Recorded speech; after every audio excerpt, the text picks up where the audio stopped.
3. Assalamualaikum warahmatullahi wabarakatuh. Salam sejahtera bagi kita semua. Yang terhormat Bapak Eko Mujiono SPD MPD selaku Kepala Sekolah SMA Negeri 1 Gombong. Yang saya hormati Fadila Nur Azza SPD selaku Guru Bahasa Indonesia SMA Negeri 1 Gombong. Pada kesempatan kali ini kami akan mempresentasikan proposal yang berjudul Penerapan pola asuh otoriter orang tua terhadap kontrol emosi anak. Sebelum memulai presentasi, izinkan kami memperkenalkan diri terlebih dahulu. Yang pertama saya yaitu Yuriko Davalvirosi, nomor absen 34. Saya Mariata Widiana Cikalastari, nomor absen 18. Saya Naya Alfa Putri, nomor absen 25.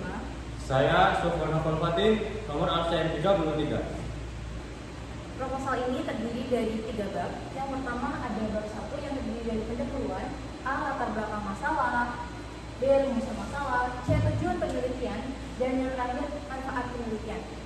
Nah, bab 2 yang berisi kajian pustaka yang terdiri dari A. Penelitian yang relevan dan terdiri dari jurnal pertama, jurnal kedua, jurnal ketiga, persamaan dan perbedaan jurnal, serta yang B itu landasan teori, yaitu terbagi menjadi pengertian penerapan, pengertian pola asuh otoriter, kontrol emosi, faktor pengendalian emosi, dan kerangka berpikir. Selanjutnya, pada bab 3, metode penelitian terdiri dari beberapa bagian. Yang pertama, A. Jenis penelitian. Lalu yang kedua, data dan sumber data. Yang ketiga, instrumen penelitian. Yang keempat, teknik analisis data. Yang kelima, teknik penyediaan data. Dan yang keenam, metode penyediaan hasil analisis data. Ya, langsung saja kita masuk ke bab 1. Yang pertama ada pendahuluan. Mengapa kita mengambil adanya proposal penelitian yang berjudul ini? Karena yang pertama adalah latar belakang masalah. Jadi manusia memiliki beberapa kecerdasan di dalam dirinya, yaitu kecerdasan intelektual yang selama ini dijadikan tolak ukur kesuksesan seseorang, khususnya di dalam karir. Mereka itu seringkali menganggap bahwasanya EQ selalu di atas dari SQ dan EQ. Dan mengapa kecerdasan emosional ini penting? Ini dikarenakan EQ berperan sangat penting dalam proses menghadapi kehidupan sosial yang harus berinteraksi dengan orang lain. Berdasarkan teori di atas tadi yang merangkai itu PIP Unpad pada 2020, mereka ini contoh kasusnya ketika sedang mengalami nilai bagus tapi di situ mengalami penurunan pada kasus anak-anak sekolah yang memiliki EQ rendah, mereka bahkan sangat sampai mereka bisa merasakan depresi atau bahkan bisa mengakhiri hidupnya karena mereka selalu mengedepankan EQ dibandingkan IQ-nya mereka. Nah, orang tua dalam sebuah keluarga adalah sebagai pendidik pertama yang berperan sebagai pembimbing, pengasuh, dan pelindung anaknya. Jika sedari kecil sudah diterapkan pola asuh yang keras, maka di suatu hari nanti akan berdampak buruk pada perkembangan emosional anaknya. Dengan peran orang tua yang masih sering berperilaku pola asuh otoriter kepada anaklah yang membuatnya itu lebih tertekan. Untuk mengurangi masalah ini, kami memiliki beberapa solusi yang dapat diambil. Yang pertama yaitu mengedukasi dan memberi penyuluhan. Yang kedua, mendukung keterlibatan orang tua. Dan yang terakhir, dukungan psikologis. Lalu, perumusan masalahnya. Bagaimana sih cara anak untuk mengendalikan emosi jika terdapat parenting otoriter dalam hidupnya? Adakah solusi dibalik kurangnya pengendalian emosi anak dalam parenting otoriter? Karena otoriter itu. Dan yang kedua, dampak apa dari adanya parenting otoriter terhadap emosi anak, dan bagaimana kondisi emosi anak yang mengalami parenting tersebut. Yang ketiga adalah bagaimana parenting otoriter bisa mempengaruhi EQ anak.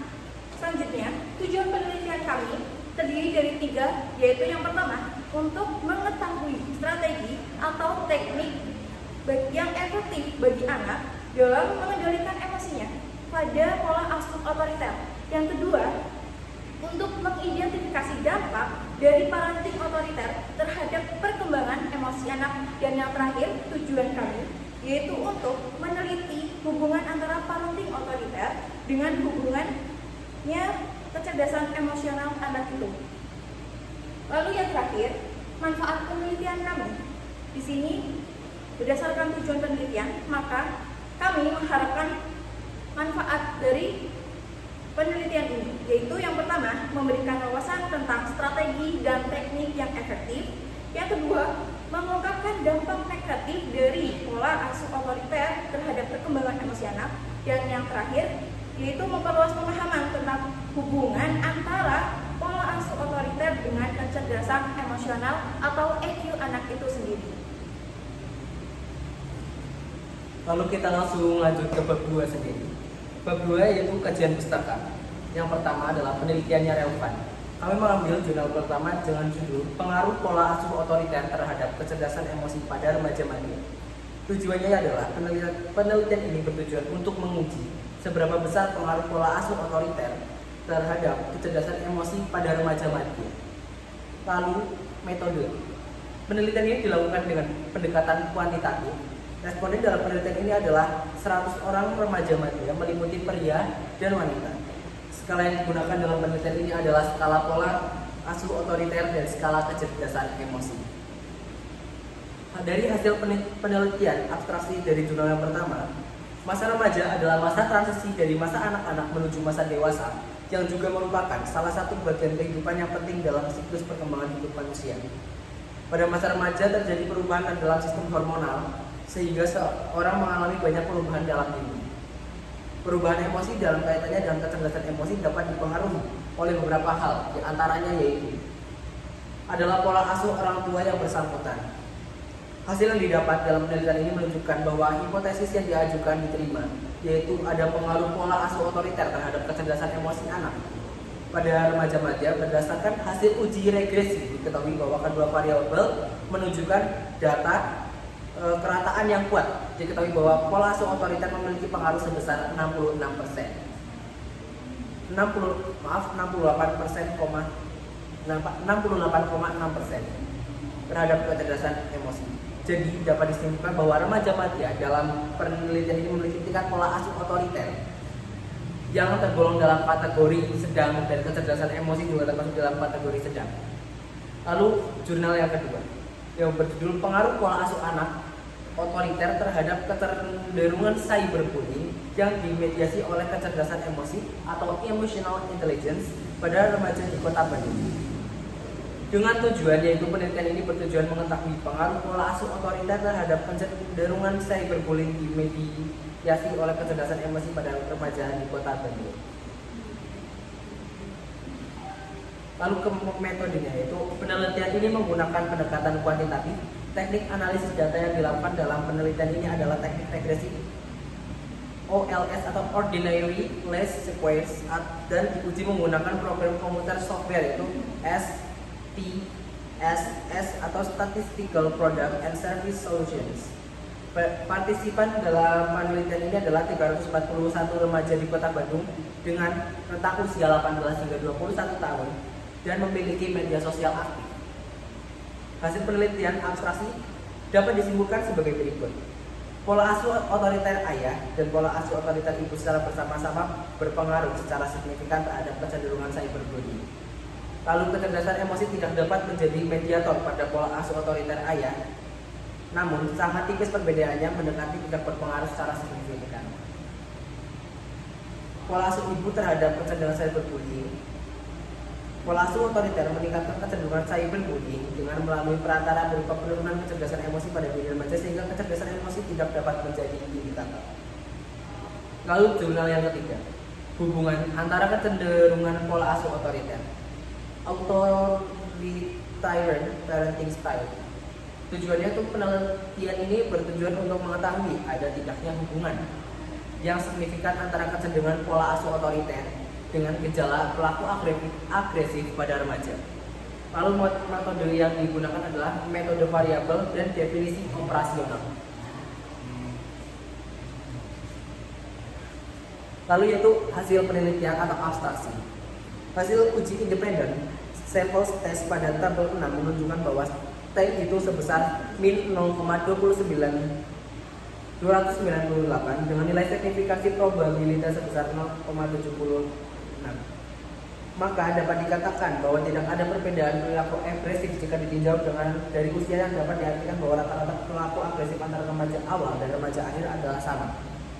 Lalu persamaannya yaitu pada jurnal penelitian yang relevan ini kami menemukan bahwasanya persamaan terdapat pada jurnal ke-1 dan jurnal ke-2 itu menunjukkan adanya pengaruh pola asuh otoriter terhadap kecerdasan emosi anak. Pada jurnal pertama mengatakan rataan menunjukkan relasi yang kuat sebesar 68,6% terhadap kecerdasan emosi. Dan dapat diketahui bahwa hasil penelitian ini bahwa remaja memiliki tingkat pola asuh otoriter tergolong dalam kategori sedang dan kecerdasan emosi juga tergolong sedang. Lalu pada jurnal kedua juga menyatakan bahwasanya pola asuh otoriter ayah dan ibu secara bersamaan dapat meningkatkan kecenderungan cyberbullying. Namun pola asuh ayah tidak berpengaruh secara signifikan terhadap kecerdasan emosi. Namun pola asuh otoriter ini memiliki pengaruh yang signifikan terhadap kecerdasan emosi anak. Sehingga dari jurnal ke-1 dan ke-2 memiliki persamaan menunjukkan bahwasanya pola asuh ayah dan ibu atau orang tua berpengaruh pada kecerdasan emosi anak walaupun tidak signifikan. Lalu perbedaannya hanya terletak di jurnal yang ketiga. Hasil penelitian pola asuh otoriter pada agresivitas hasil uji independent Staples test tabel 6 menunjukkan T hitung sebesar 0,298 dengan nilai signifikansi probability sebesar 0,766. Pengambilan keputusan didasarkan pada nilai signifikansi probabilitas, maka dapat dikatakan bahwa tidak ada perbedaan perilaku agresif jika ditinjau dari usia, atau dapat diartikan bahwa rata-rata perilaku agresif antara remaja awal dan remaja akhir adalah sama. Sehingga pola asuh otoriter tidak mengaruhi agresivitas pada remaja awal maupun remaja akhir. Ya, selanjutnya kita akan membahas kedua poin B, itu tentang landasan teori. Jadi, pengertian dari penerapan sendiri, penerapan adalah suatu perbuatan mempraktekkan suatu teori, metode, dan hal lalu untuk mencapai tujuan tertentu dan untuk kepentingan yang diinginkan oleh suatu kelompok atau golongan yang telah terencana dan tersusun sebelumnya. Nah, pengertian pola asuh otoriter. Menurut Mulyadi, tahun 2016, halaman 184, pola asuh dapat diartikan sebagai proses interaksi total orang tua dengan anak yang mencakup proses pemeliharaan, pemberian makan, membersihkan dan melindungi, dan proses sosialisasi. Nah, pada pola asuh otoriter, yaitu di mana bersifat satu arah, yang mana orang tua lebih cenderung memberikan perintah yang harus dipatuhi oleh anak, sehingga memunculkan kepribadian anak yang cenderung memiliki rasa ketakutan yang lebih kepada orang tua serta menutup diri. Pola asuh otoriter memiliki ciri-ciri sebagai berikut. Yang pertama, anak harus tunduk dan patuh kepada kehendak orang tuanya. Yang kedua, pengontrolan orang tua terhadap perilaku anak sangat ketat. Yang ketiga, anak hampir tidak pernah menerima pujian. Yang keempat, orang tua yang tidak mengenal kompromi dan dalam komunikasi biasanya bersifat satu arah. Pola asuh otoriter yaitu pola asuh yang cenderung memaksakan segala kehendak dan tuntutan orang tua pada anaknya. Berdasarkan penjelasan di atas, dapat kita ketahui bahwa indikator dari pola asuh otoriter adalah sebagai berikut. Yang pertama, orang tua memiliki kuasa penuh terhadap anak. Yang kedua, komunikasi bersifat satu arah. Yang ketiga, anak hampir tidak pernah mendapat pujian dari orang tua. Yang keempat, anak cenderung merasa ketakutan di bawah tekanan orang tua. Terakhir, memaksakan segala kehendak orang tua. Selanjutnya ada kontrol emosi. Definisi dari kontrol emosi sendiri menurut tahun 1973 yaitu menjelaskan bahwa pengendalian emosi merupakan suatu bentuk usaha yang menitik beratkan pada penekanan reaksi yang tampak terhadap suatu rangsangan yang menimbulkan emosi dan mengerahkan energi emosi tersebut ke suatu bentuk ekspresi yang bermanfaat dan dapat diterima oleh lingkungan. Bullock 1980 mengatakan pengendalian bukan berarti menekan atau menghilangkan, melainkan belajar untuk mengatasi situasi dengan sikap rasional untuk merespon segala secara realistik dan secara emosional. Pengendalian emosi sendiri berarti mengendalikan over expression atau perilaku yang tampak dalam bentuk motor ataupun verbal terhadap emosi yang tidak dapat diterima secara sosial. Dapat disimpulkan bahwa pengendalian emosi dalam penelitian ini adalah menekan, mengontrol luapan perasaan baik senang maupun sedih yang muncul dalam satu waktu yang dapat melampiaskan ketidakpuasan, kekecewaan atau kesalahannya ketika terjadi emosional yang tidak terkendalikan. Faktor-faktor yang mengendalikan emosi. Ada beberapa faktor yang mempengaruhi pengendalian emosi menurut Goleman tahun 2006. Yaitu yang pertama ada kecerdasan emosional, yang kedua ada usia, yang selanjutnya faktor-faktor pengendalian emosi menurut YNI tahun 2016 pada setiap individu dipengaruhi oleh berbagai faktor. Yang pertama itu ada faktor lingkungan, yang kedua ada faktor pengalaman, yang ketiga ada faktor jenis kelamin, dan yang keempat ada usia, dan terakhir ada perubahan pandangan keluar. Ya, selanjutnya langkah berpikir yang ada di proposal kami. Di sini bagaimana sih pola atau kerangka sendiri di dalam proposal ini dari orang tua yang merupakan objek yang memiliki pola asuh otoriter. Kita memiliki 3 poin utama di sini, yaitu yang pertama adalah solusi, tujuan, dan juga variabel.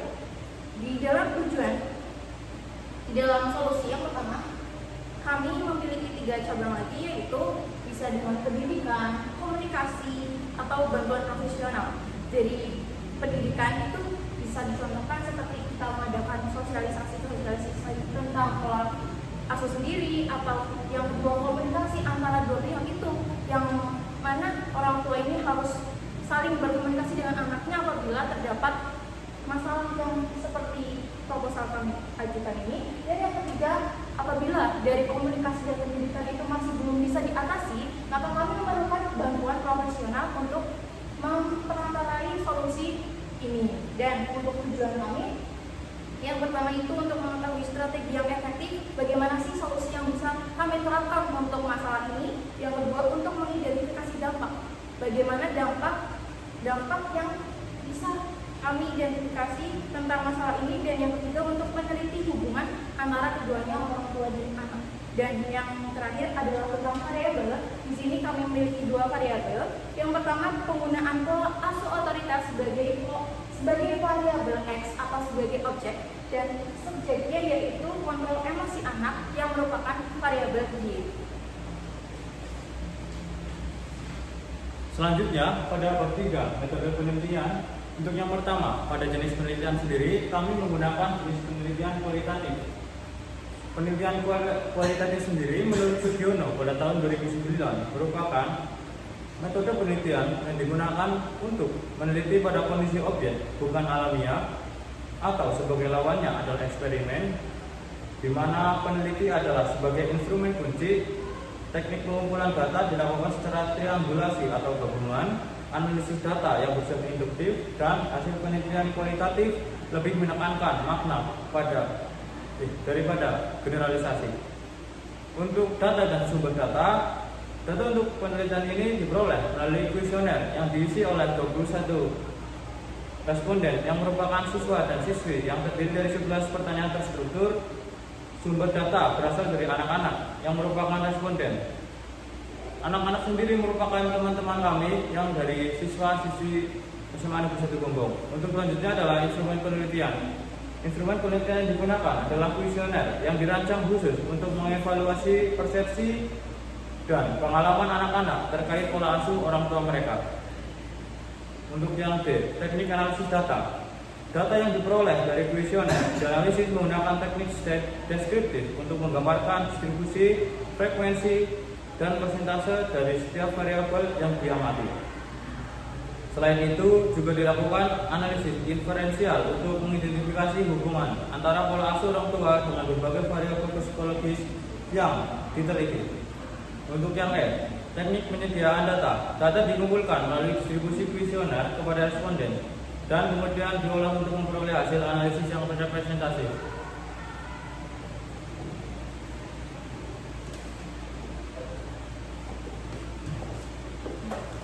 Berdasarkan hasil kuesioner yang telah kami sebarkan, kami memperoleh kesimpulan dari anak-anak SMA Negeri 1 Gombong, yaitu mengenai pola asuh orang tua terhadap anak terungkap beberapa temuan penting yang pertama, mayoritas orang tua menunjukkan respon marah jika keinginannya tidak dipenuhi oleh anak-anak mereka. Sementara sebagian besar anak mengungkapkan bahwa tidak setiap keinginan mereka disetujui oleh orang tua. Hal ini menunjukkan adanya keterbatasan dalam memberikan persetujuan terhadap keinginan anak. Selain itu, sejumlah anak mengalami kesulitan dalam menentukan keputusan untuk diri sendiri, yang mungkin berdampak pada kemampuan mereka dalam mengambil keputusan di masa depan. Meskipun demikian, mayoritas anak-anak menunjukkan keberanian untuk mencoba hal-hal baru. Namun, tingkat stres di rumah masih menjadi perhatian dengan sebagian anak pernah merasa tertekan. Meskipun mayoritas anak-anak hanya mendapat apresiasi dari orang tua mereka secara terkadang, harapan mereka terhadap sikap orang tua mencakup penghargaan atas pencapaian mereka, pemahaman terhadap perspektif anak, dan kesediaan untuk mendengarkan. Ini menunjukkan perlunya perhatian lebih lanjut dalam mendukung hubungan yang sehat antara orang tua dan anak-anak mereka, serta dalam membentuk lingkungan yang mendukung perkembangan dan kesejahteraan anak. Sekian presentasi dari kelompok kami. Apabila banyak kurang dan lebihnya kami mohon maaf. Terima kasih. Wassalamualaikum warahmatullahi